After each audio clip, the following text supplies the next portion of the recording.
नमस्कार दोस्तों, RCC classes में आप सभी दोस्तों का स्वागत है, अभिनंदन है। हाँ जी, सभी बच्चों को good evening, good evening, good evening. ठीक है जी। हाँ जी, काफी बच्चे लाइव जुड़ चुके हैं हमारे से। तो सभी बच्चों को क्या है, गुड इवनिंग। और आज हम बात करने वाले हैं राष्ट्रपति के ही बारे में। और लास्ट की जो क्लास थी हमारी, जो कल क्लास थी, उसमें हमने क्या बात की थी, आर्टिकल किस में, आर्टिकल 108 की बात की थी हमने। किसमें, भारतीय संविधान का जो आर्टिकल 108 है उसके बारे में बात की थी। याद है तो मेरे को बताइएगा, आप 108 में क्या बताया गया था।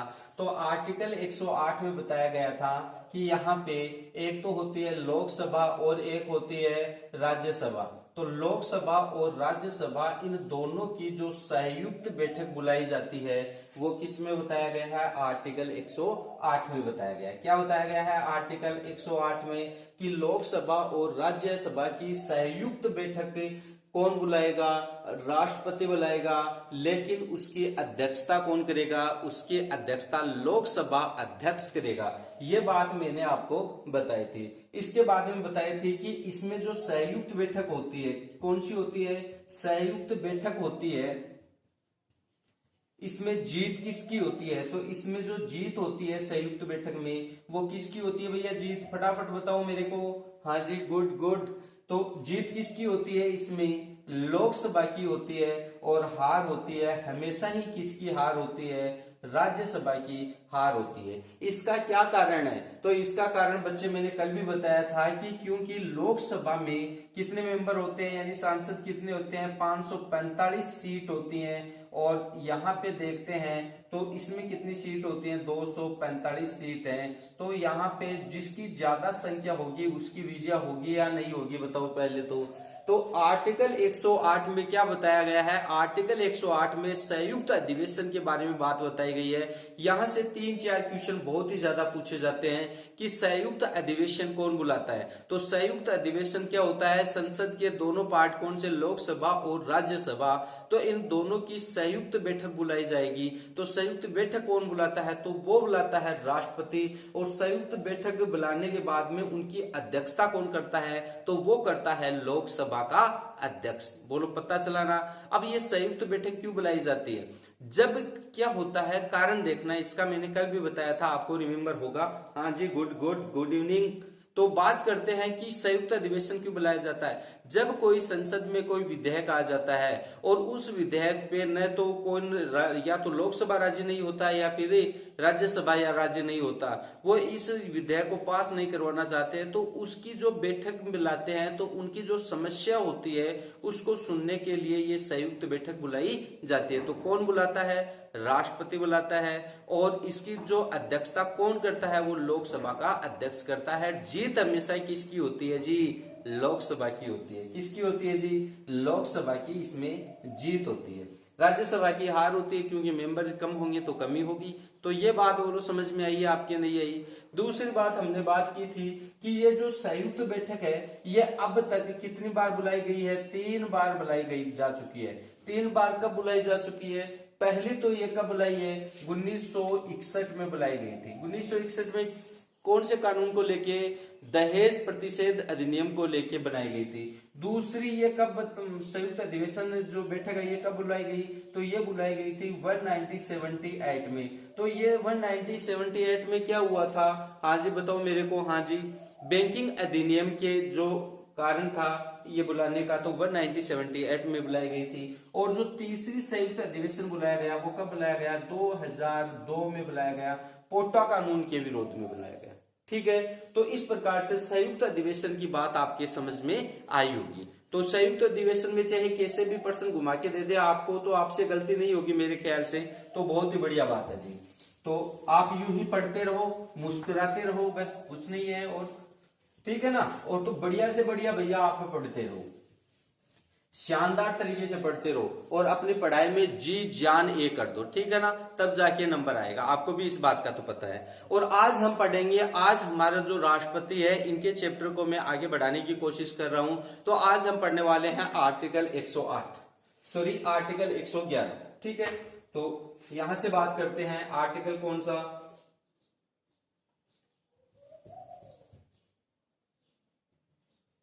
आर्टिकल कौन सा पढ़ेंगे या अनुच्छेद 111 के बारे में बात करते हैं।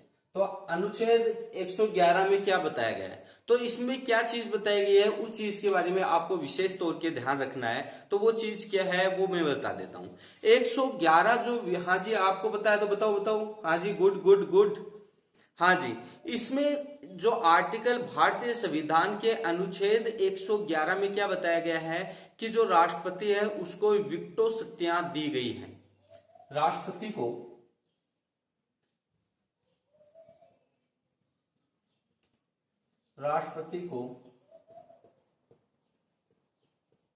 वीटो शक्तियां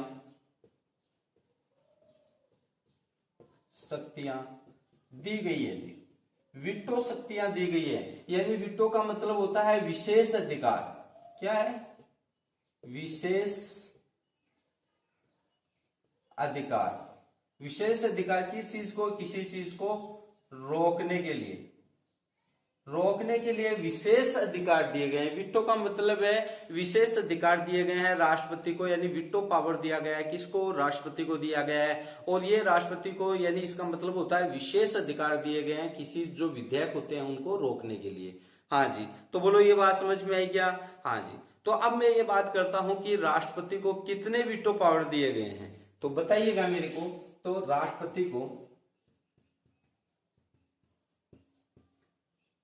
राष्ट्रपति को 3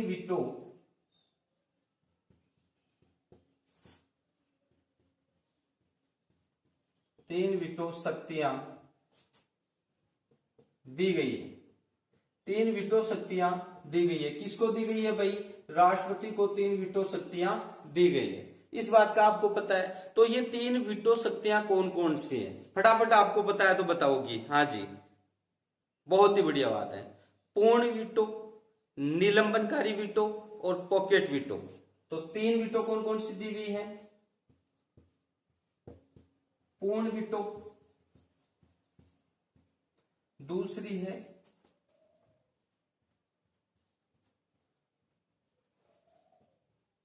निलंबनकारी वीटो,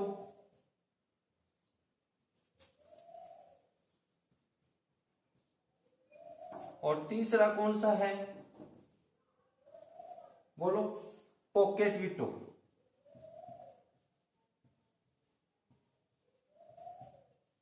पॉकेट वीटो या जेबी वीटो भी आप इसे बोल सकते हो जी। ठीक है जी, हाँ जी, कोई बात नहीं है।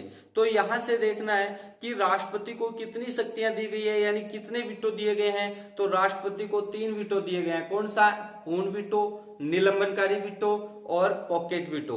तो 3 वीटो दिए गए हैं। तो बात करते हैं हम सबसे पहले कि ये जो पूर्ण वीटो है ये क्या होता है। तो पूर्ण वीटो का याद रखिएगा कि यानी कोई भी संसद में विधेयक लाया जाता है तो संसद में विधेयक लाने से पहले उसे किसके पास भेजा जाता है? राष्ट्रपति के पास भेजा जाता है। और राष्ट्रपति इसे पारित करने से या हस्ताक्षर करने से या मंजूरी देने से मना कर देता है तो उसे क्या कहा जाता है? पूर्ण वीटो। याद रखिएगा, मैं बोल रहा हूं, आप लिख सकते हो कि पूर्ण वीटो क्या होता है कि संसद में कोई विधेयक लाने से पहले राष्ट्रपति के पास उनकी अनुमति के लिए या हस्ताक्षर के लिए भेजा जाता है। तो राष्ट्रपति इसे मना कर देता है तो वो क्या कहलाता है? पूर्ण वीटो कहलाता है। बोलो समझ में आई ना पूरी बात। दूसरी बात करता हूं निलंबनकारी वीटो। तो निलंबनकारी यानी निलंबन करना यानी देरी कर देना। इसमें क्या मतलब होता है? देरी करना। याद रखिएगा, इसमें क्या है लिख लेना यदि आप लिखना चाहते हो। हाँ जी गुड गुड।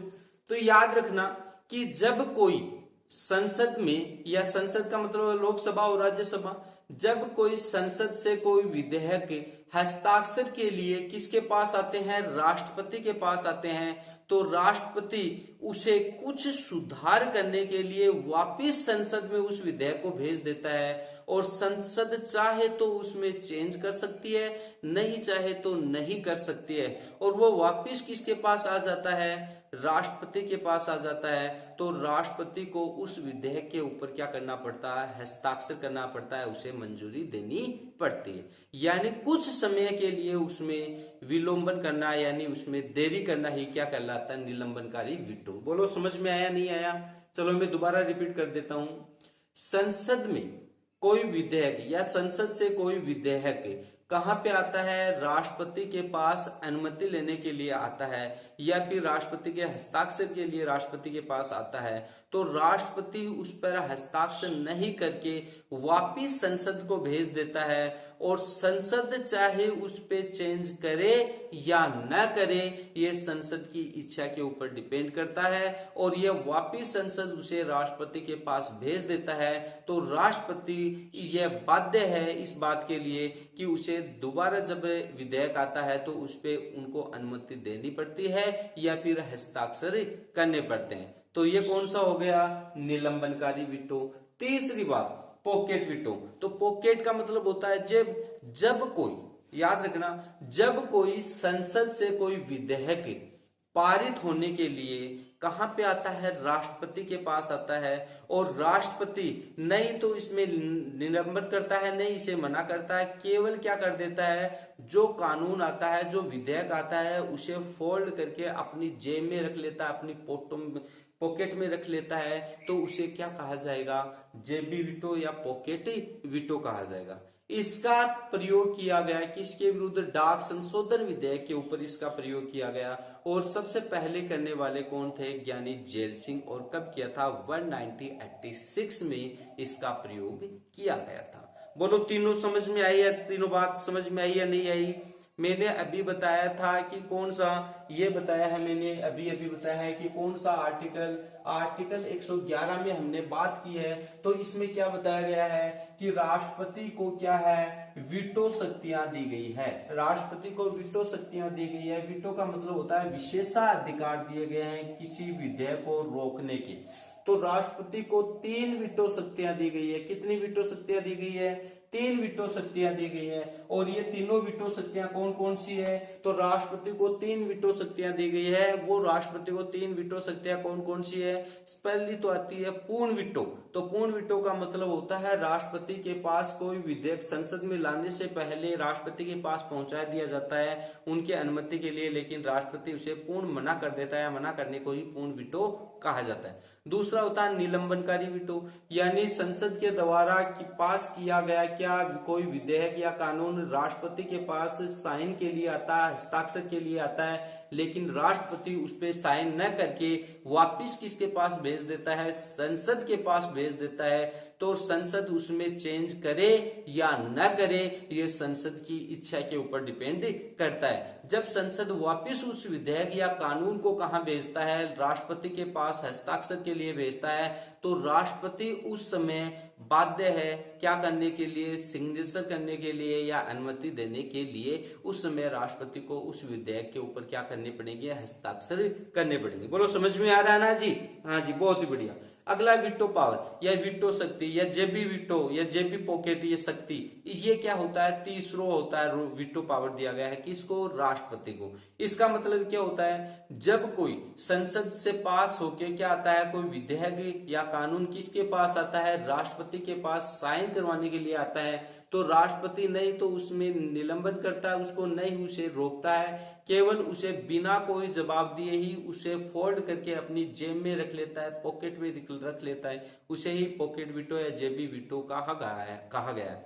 सबसे पहले इसके ऊपर प्रयोग किया गया था किसके द्वारा, ज्ञानी जेल सिंह जी के द्वारा। कौन से, डाक संशोधन विधेयक पे किया गया था। यहाँ पे हमने बात की थी, तो यहाँ पे कब किया था उसने, 1986 में इन्होंने क्या किया था, इसके ऊपर प्रयोग किया था। तो बोलो ये तीनों बातें आपको समझ में आई या नहीं आई? तो फटाफट मेरे को थंब का निशान करके भेजो, फटाफट भेजो। और यहां से आप लेना चाहते हो तो स्क्रीनशॉट ले सकते हो। बोलो समझ में आ रहा है ना सभी को? हाँ जी, बहुत ही बढ़िया। समझ में आ रहा है तो फटाफट आप मेरे को मैसेज करो कि समझ में आया या नहीं आया। थंब का निशान करके भेजो सभी बच्चे। बोलो समझ में आया ना? हाँ जी, वेरी गुड वेरी गुड। हाँ सभी बच्चे भैया, बहुत ही अच्छी तैयारी चल रही है सभी बच्चों की। तो इस प्रकार से आपने क्या किया, यहाँ पे स्क्रीनशॉट ले लिया होगा, बहुत ही बढ़िया बात है। यहां से एक बहुत ही शानदार क्वेश्चन बनता है, वो क्या बनता है उसके बारे में देखना, ठीक है ना। तो इन तीनों के बारे में मैंने ओरली बता दिया है, तो आप क्या करेंगे, इसको राइटिंग करेंगे, ठीक है ना। तो अपनी जो भी आप नोटबुक में लिख रहे हो, अपने नोट्स बना रहे हो, तो वहां पे आप लिखते रहो। हाँ जी, यहां से बात करते हैं। तो यहाँ नोट लगा के मैं एक विशेष बात बताऊंगा आपको, यहां से क्वेश्चन काफी बनते हैं, तो नोट करके मैं बता देता हूं क्या चीज है। राष्ट्रपति, एक तो दो जो विधेयक आते हैं, राष्ट्रपति के पास दो विधेयक आएंगे, उनके ऊपर राष्ट्रपति वीटो का प्रयोग नहीं करेगा। कौन कौन से विधेयक आएंगे? एक तो धन विधेयक आएगा, दूसरा, हाँ जी, पहला कौन सा आता है, धन विधेयक, और दूसरा कौन सा, संविधान संशोधन विधेयक। ये जब राष्ट्रपति के पास सिग्नेचर के लिए आते हैं तो राष्ट्रपति इन पे वीटो का प्रयोग नहीं करेगा। तो याद रखिएगा, राष्ट्रपति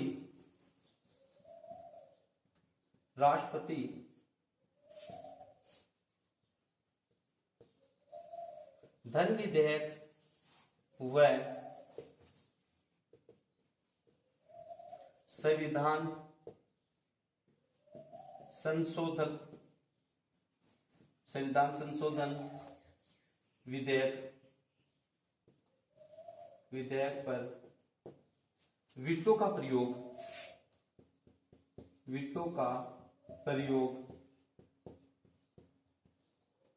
नहीं करेगा।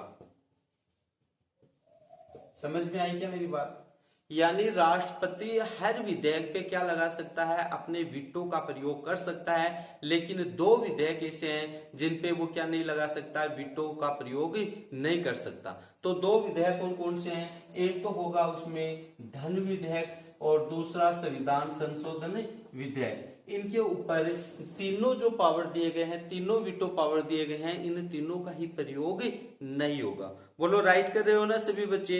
हाँ जी, वेरी गुड वेरी गुड। हाँ जी, अब बात करते हैं कि हमारे एक विश्व परिषद है, विश्व परिषद में 5 देशों को शामिल किया गया है, जिनको एक एक वीटो पावर दिया गया है। हाँ जी,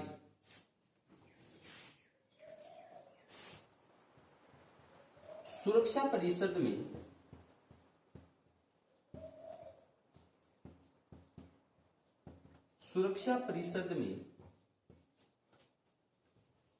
5 देशों को शामिल किया गया है।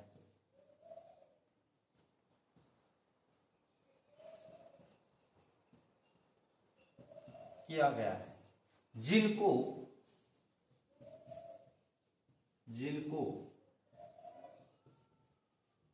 एक एक वीटो पावर दिया गया है।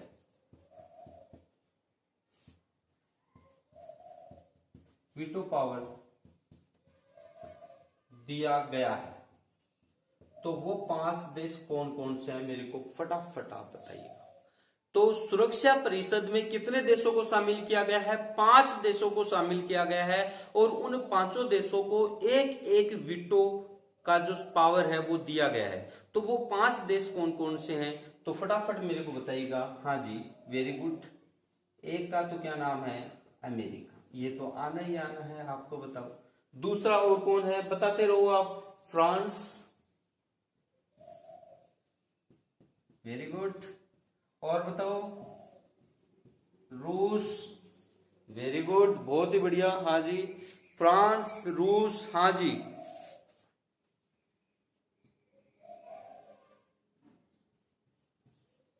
चीन, और 5वां ब्रिटेन। तो ये 5 क्या है, शामिल है। तो हमारे जो सुरक्षा परिषद है, इस सुरक्षा परिषद में कितने देशों को शामिल किया गया है भैया?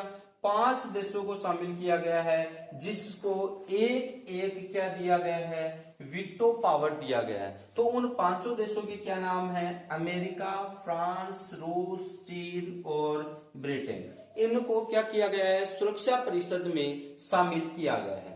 तो बोलो, यहां तक कि मेरे को समझ में आया, आपको नहीं समझ में आया? यदि समझ में आया तो थंब का निशान करके मेरे को फटाफट भेजो। हाँ जी, बहुत ही बढ़िया।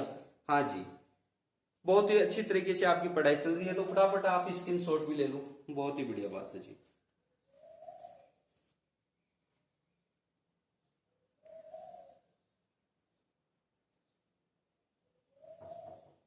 ठीक है जी, बहुत ही बढ़िया बात, ले लिया होगा आप सबने। तो फटाफट भैया आप सब बच्चे क्या करो, वीडियो को लाइक कर दो, एक बार लाइक ठोक दो, सभी बच्चे लाइक ठोको वीडियो को। हाँ जी, फटाफट कर दो, लाइक ठोको सभी बच्चे, एक बार फटाफट लाइक ठोक दो, ताकि मैं आगे और भी बढ़िया तरीके से पढ़ा पाऊं, आपको शानदार तरीके से इंजॉय ले लेके मैं पढ़ा पाऊं। ठीक है, तो फटाफट आप क्या करो, इस वीडियो को लाइक ठोको और कम से कम एक जगह क्या करो आप इसको, हाँ जी, पता है ना क्या करना है, शेयर करना है। हाँ, और जो इतने भी नए बच्चे आ रहे हैं ना, इसको क्या कर दो, एक बार सब्सक्राइब करो, पास में जो बेल आइकन है उसको भी प्रेस करो। ठीक है, ओके जी, बहुत ही बढ़िया बात है। वैसे समझदार है, सभी बच्चे समझदार हैं, कर दिया होगा। अब हम पढ़ेंगे आर्टिकल कौन सा, भारतीय संविधान का आर्टिकल या अनुच्छेद कौन सा, 123, जो कि बहुत ही ज्यादा इंपॉर्टेंट है आपके लिए, इसको समझना है आपको। क्वेश्चन बनता है यहाँ से, बहुत ही अच्छा सा क्वेश्चन बनता है। तो सबसे पहले हम यही बात करते हैं कि भारतीय संविधान के आर्टिकल या अनुच्छेद 123 में क्या बताया गया है। तो हाँ जी, वेरी गुड, बताते रहो। हाँ जी, अध्यादेश जारी करने का अधिकार दिया गया है, अध्यादेश जारी करने का अधिकार। हाँ जी, बहुत ही बढ़िया बात है।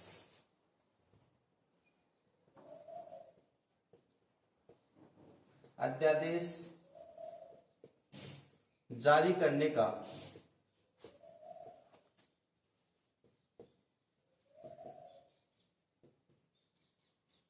अध्यादेश जारी करने का अधिकार। देखना जी, आप इस चीज को याद करना। तो आर्टिकल, भारतीय संविधान के आर्टिकल या अनुच्छेद 123 में क्या बताया गया है, तो भारतीय संविधान के आर्टिकल 123 में यह बताया गया है कि अध्यादेश जारी करने का अधिकार। इस बात को आपको विशेष समझना है। जब लोकसभा और राज्यसभा, यानी मैं कह सकता हूं जब संसद, लोकसभा और राज्यसभा किस में आएंगी, संसद में आएंगी। तो जब संसद का सत्र नहीं चल रहा होता है, ध्यान से समझना आप इस बात को, जब संसद का सत्र नहीं चल रहा होता है और उस समय क्या है, कोई नया कानून लागू करना हो, कोई नया विधेयक लागू करना हो, या नया विधेयक संसद में लाना हो, या कानून को लागू करना हो, उस समय क्या करना पड़ेगा, तो उस समय हमें क्या करना पड़ेगा, जब अध्यादेश जारी करने के माध्यम से ही वह कानून बनाया जाएगा। तो याद करना है किस टाइप से आपको देखना है। तो आर्टिकल 123 में बताया गया है जब संसद का सत्र नहीं चल रहा होता है और उस समय कोई विधेयक या कोई कानून लागू करना हो तो वह राष्ट्रपति लागू कर सकता है, और वह लागू होने पे वह क्या बन जाता है, कानून का रूप ले लेता है। और इसकी जो वैधता रहती है, इनका जो समय रहता है, जो अध्यादेश का जो समय रहता है, वो समय कितना रहता है, 6 महीने का होता है। कितने माह का, 6 माह का होता है। इस 6 माह में जब संसद का सत्र चल जाता है तो वह इसे पास भी कर सकता है। यदि बाई चांस क्या होता है, संसद का सत्र नहीं चलता है, तो इसमें क्या और जोड़ दिया जाता है, फटाफट मेरे को बताओ। हाँ, बहुत ही बढ़िया जी, बहुत ही शानदार बता रहे हो जी। हाँ जी, तो इसमें 6 हफ्ते और जोड़ दिए जाते हैं। कितने, 6 हफ्ते। कितने हफ्ते, 6। तो इसका मतलब क्या होता है, 1.5 महीना, यानी 1.5 माह है। तो ये जो अध्यादेश है ज्यादा से ज्यादा कितने टाइम तक ही लागू रह सकता है, तो 6 प्लस कितना हो गया, 1.5 कितना हो गया, 7.5 महीने तक लागू रह सकता है। याद रखिएगा इस बात को, काफी बार क्वेश्चन पूछा गया है कि अध्यादेश है वो ज्यादा से ज्यादा कितने महीनों तक जारी रह सकता है, लागू रह सकता है, तो कितने दिनों तक, 7.5 महीनों तक। और नॉर्मल रूप से वो कितने महीनों तक लागू रहता है, 6 महीने तक वह लागू रहता है। बोलो समझ में आ रहा है ना इस बात को। हाँ जी, बहुत ही बढ़िया बात है। हाँ जी, और इस टाइम पे ये लागू हो गया। और इस टाइम पे क्या होता है, जब संसद का सत्र बुलाया जाता है उसमें उस विधेयक को पास कर दिया जाता है, और यदि नहीं पास कर किया जाता तो यह विधेयक या यह कानून स्वयं ही या अपने आप ही क्या हो जाता है, समाप्त हो जाता है। ये खुद ही क्या हो जाता है जी, समाप्त हो जाता है। और इसे क्या कहा जाता है, अस्थायी कानून कहा जाता है। यह क्या है, अस्थायी कानून है। और इसे अनुमति मिल जाती है, यदि संसद की अनुमति मिल जाती है तो यह क्या बन जाता है, एक कानून का रूप ले लेता है। जैसे अभी आपको पता है कि 3 तलाक जो लागू किया गया था, तो उसे भी एक अध्यादेश के माध्यम से ही जारी किया गया था और फिर ये क्या बन गया था, एक कानून बन गया था। बोलो आर्टिकल 123 समझ में आया या नहीं आया, मेरे को फटाफट बताओ आप। अच्छा जी, चलो एक बार और बता देता हूं, मैं रिपीट कर देता हूं, याद रखिएगा। आज हम बात कर रहे हैं कौन सा अध्यादेश की, आर्टिकल 123 की, भारतीय संविधान का आर्टिकल 123, जिसमें अध्यादेश जारी करने के अधिकार के बारे में बताया गया है। बोलो ये बात तो फिक्स है ना। इसके बारे में बात करते हैं कि जो अध्यादेश होता है वो क्या होता है। जब संसद का सत्र नहीं चल रहा होता है और देश में कोई कानून लागू करना होता है इमरजेंसी, या फिर कोई अधिनियम लागू करना होता है, तो उस समय उस अधिनियम को क्या राष्ट्रपति लागू कर सकता है, अध्यादेश के माध्यम से। ठीक है, जब संसद का सत्र चल जाता है तो वह उसे पास भी कर सकता है, नकार भी सकता है, लेकिन इसका नॉर्मल टाइम कितना रहता है, 6 महीने तक का रहता है। और 6 महीने में यदि संसद का सत्र नहीं होता है तो वह इसको बढ़ा के और टाइम कितना दे दिया जाता है, 6 हफ्ते या फिर या 6.5 माह दे दिया जाता है। इस प्रकार से एक अध्यादेश ज्यादा से ज्यादा कितने माह तक लागू रह सकता है, 7.5 महीने तक लागू रह सकता है। ये क्वेश्चन काफी बार एग्जाम में पूछा गया है। तो एक नॉर्मल अध्यादेश होता है वो ज्यादा से ज्यादा कितने दिनों तक लागू रह सकता है, तो 7.5 महीने तक है। और नॉर्मल वो एक अध्यादेश, और क्वेश्चन देखो कैसे आएगा कि साधारण रूप से एक अध्यादेश लागू रहता है तो 6 महीने तक, याद रखिएगा, और ज्यादा से ज्यादा 7.5 महीने तक ही उसकी समय होता है। तो हो गई ना ये बात है। और यदि संसद का सत्र चालू हो जाता है उसके बाद में, तो वह इसे पास कानून भी का रूप दे भी सकती है, नहीं भी दे सकती। यदि इसे पारित कर दिया जाता है तो वह एक कानून का रूप ले लेता है। बोलो यहां तक कि बोलो समझ में आया या नहीं आया आर्टिकल 123। तो फटाफट मेरे को थंब का निशान करके भेजो, मेरे को फटाफट थंब का निशान करके भेजो। हाँ जी, और स्क्रीनशॉट लेना चाहो वो बच्चे स्क्रीनशॉट ले सकते हैं, फटाफट ले लीजिए भैया। ले लिया होगा आपने स्क्रीनशॉट भी, बहुत ही अच्छी बात है जी। अब देखो यहीं से मैं एक और बात बता देना चाहता हूं आपको। जो राष्ट्रपति जी हैं हमारे, तो उनके बारे में बात करते हैं। यहां से नोट लगा के मैं बात कर देता हूं आपके पास। तो राष्ट्रपति जी हैं वो अध्यादेश जारी करते हैं। राष्ट्रपति अध्यादेश जो जारी करते हैं तो वो कौन कौन सी सूची, हमारे पहले तो ये बताओ कि सूचियां कितनी है। तो सूचियां 3 सूचियां हैं। कौन कौन सी सूचियां हैं मेरे को फटाफट आप कमेंट्स बताओ, कमेंट्स करने में माध्यम से बताओ। तो कौन कौन सी सूचियां हैं, संघ सूची, समवर्ती सूची और राज्य सूची। तो सूचियां कितनी है, 3। कौन कौन सी है नाम बताओ आप फटाफट। संघ सूची, राज्य सूची और समवर्ती सूची। तो हमारा जो राष्ट्रपति है वो 2 सूचियों के ऊपर कानून बनाता है। कौन कौन सी, राष्ट्रपति कौन कौन सी पे बनाता है, संघ सूची, दूसरी समवर्ती सूची,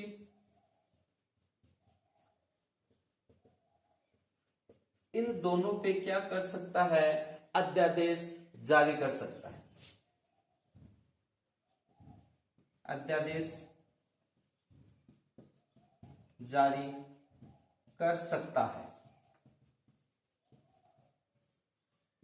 ठीक है जी बात है। लेकिन राष्ट्रपति राज्य सूची के ऊपर क्या नहीं कर सकता, अध्यादेश जारी नहीं करता है जी। बात सही, यहां तक समझ में आई ना बात।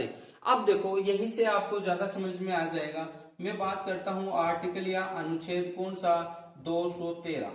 जो भारतीय संविधान का अनुच्छेद या आर्टिकल आप बोलेंगे तो 213 आप बोल सकते हैं। तो जो राज्य सूची है तो उनके ऊपर अध्यादेश जारी करने का अधिकार किसके पास होता है जी, राज्यपाल के पास होता है। Very good. तो यहां से बात करते हैं राज्य सूची पर अध्यादेश जारी करने का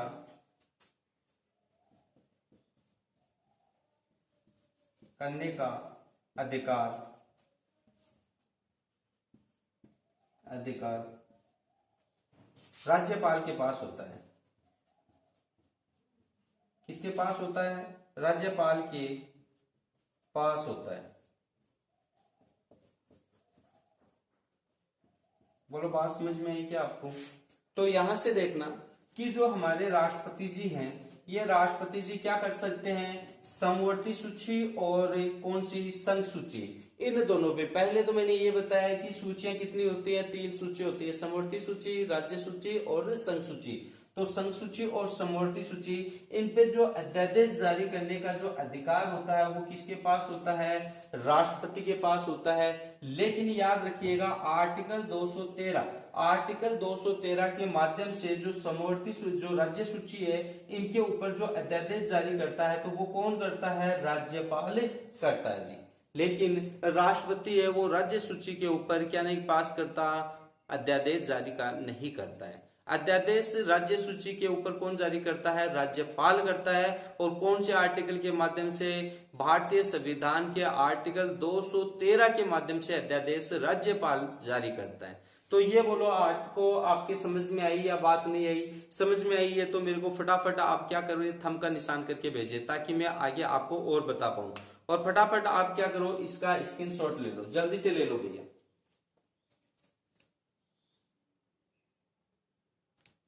ले लिया होगा आपने? हाँ जी।